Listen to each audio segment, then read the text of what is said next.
आमदार रोहित पवार यांनी राज्य सरकारवर हल्लाबोल केला आहे। महादेव मुंडे सूर्यवंशींच्या हत्या प्रकरणात गुन्हा नाही, पत्ते खेळताना मंत्र्याचा व्हिडिओ कुणी काढला याची मात्र चौकशी। व्हिडिओ कुणी काढला चित्त्याच्या वेगाने चौकशी होते।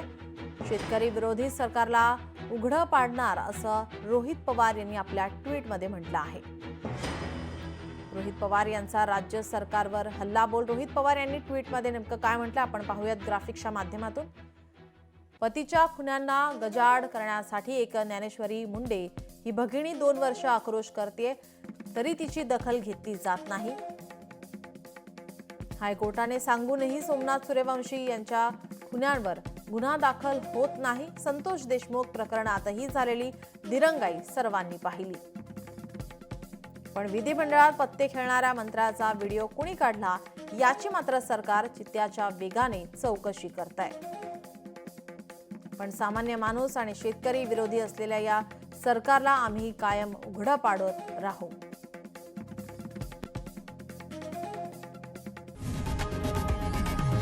लोकशाही मराठी ऐका, पहा, जागरूक रहा।